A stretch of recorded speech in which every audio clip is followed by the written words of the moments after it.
शिव शक्तियाँ आ गई। धरती पे शिव शक्तियाँ आ गई। धरती पे शिव शक्तियाँ आ गई। घर घर में होती है जिनकी पूजा। ओम शांति। 19 अक्टूबर 2023।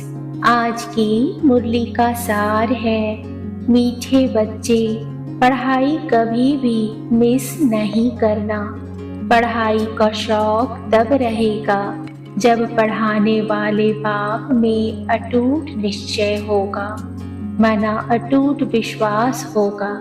निश्चय बुद्धि बच्चे ही सर्विस कर सकेंगे।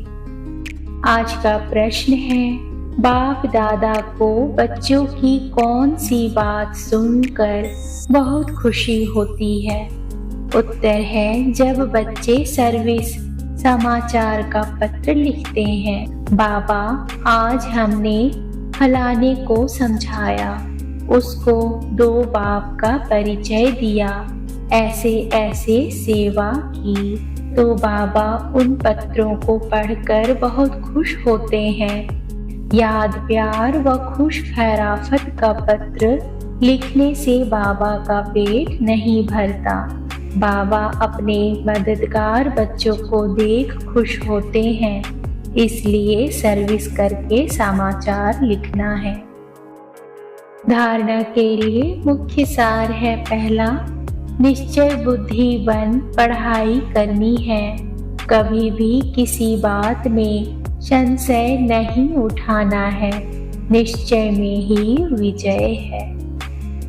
दूसरा है, बाप का साथी बन स्वर्ग की स्थापना में पूरा मददगार बनना है। यज्ञ की संभाल करने वाला पक्का ब्राह्मण बनना है।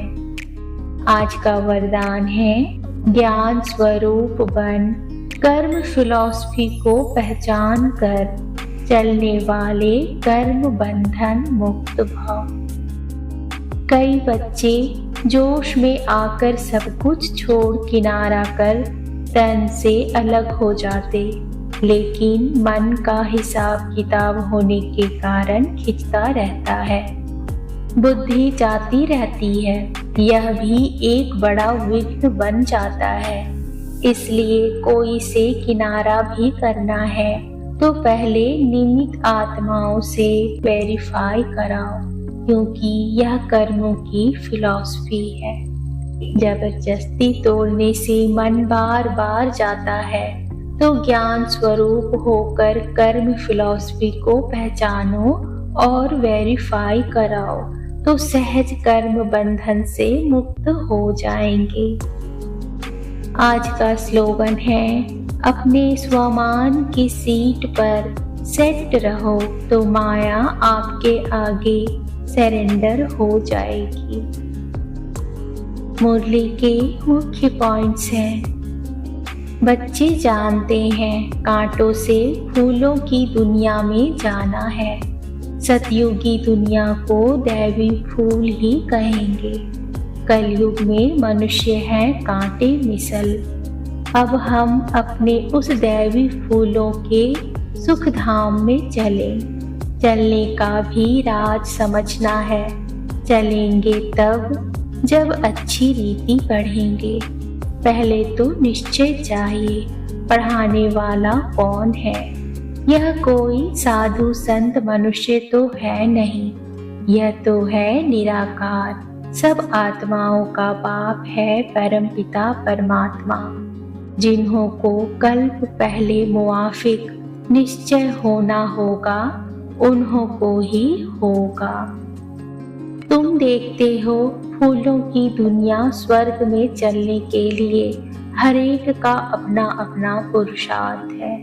श्री कृष्ण के लिए भी कहते हैं, उनकी मुरली में खुदाई जादू है, तो खुदा और हो गया ना। श्री कृष्ण को खुदा नहीं कहेंगे, खुदा तो खुदा ही है, उनको ही जादूगर कहते हैं। जादूगर स्वयं आकर जादूगरी दिखलाते हैं, साक्षात्कार कराते हैं। मीरा ने भी वैकुंठ देखा और डांस की, परंतु वह राजयोग नहीं सीखी। मीरा का नाम भी भक्तमाला में है। यह है ज्ञान माला, रात दिन का फर्क है। हम जितना ज्ञान उठाएंगे उतना उच्च बनेंगे।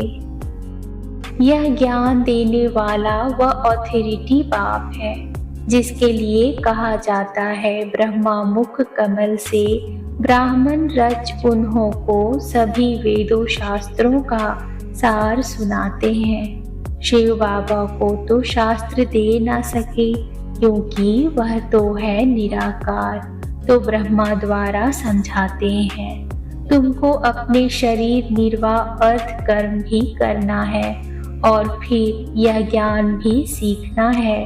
उस पढ़ाई में बहुत मेहनत करनी पड़ती है। यहाँ भी बाप कहते हैं एक घड़ी आधी घड़ी पढ़ो जरूर। अच्छा, कोई कारण से रोज नहीं पढ़ सकते हो तो पहले 7 रोज पढ़कर फिर मुरली के आधार पर चल सकते हो। तुम कितने मीठे मीठे बच्चे हो। यहाँ तुम बच्चे हो, बाप भी ऐसे बच्चों को देख खुश होते हैं। यह सब हमारे बच्चे हैं, अभी अंत का पाठ बजा रहे हैं।